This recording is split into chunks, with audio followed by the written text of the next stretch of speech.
Good afternoon, George Cavaligos for HFT Bonds Notes. Got a couple new subscribers. Thank you for joining, gentlemen. Guys, a lot more people watching these videos than have signed up in the chat room. Give it a shot. 7-day free trial, and I think if you guys were here Friday and Monday, I think we already covered the month at least. I don't know how big you're trading or if you're trading my recommendations, but so far so good.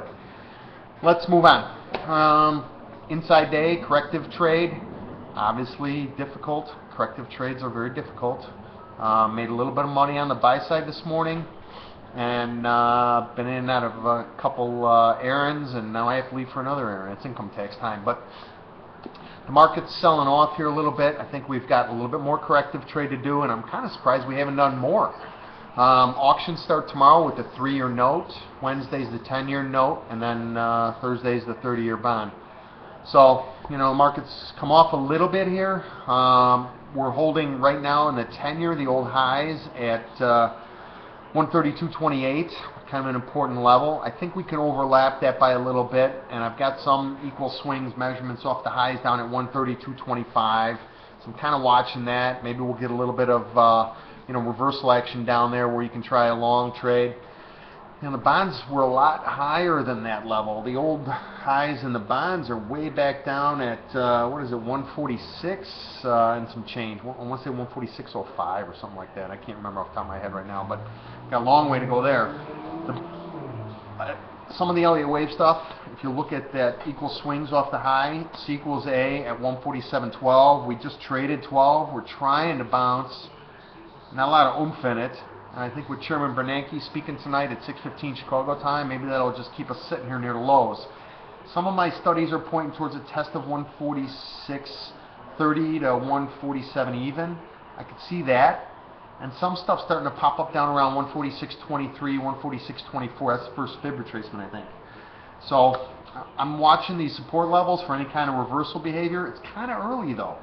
I'd like to see this later in the week, where I want to get more aggressive on the buy side, but I think you can scalp longs off these levels and then sell at resistance spots up above. And I think we're just chopping sideways to lower into these auctions.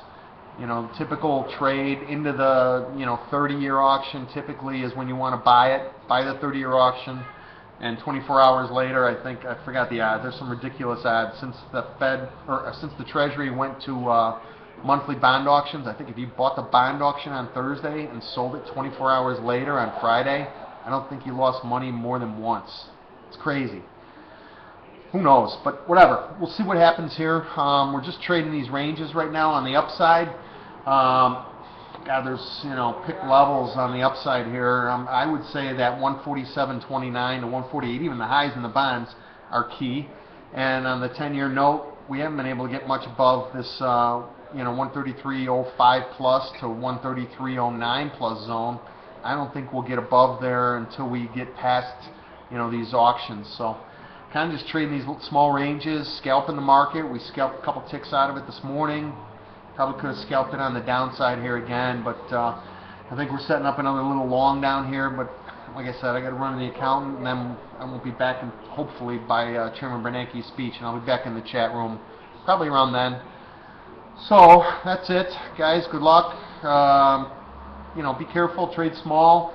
Got that nonsense out of North Korea. A couple guys I know from the floor. Clue's a fantastic trader. Dave said, good idea. I don't think he ever trades with stops, but he's like, make sure you have stops in now so you don't blow yourself up if something crazy happens over there in North Korea. Very wise man, Mr. Klunsdorf. So please use stops, always.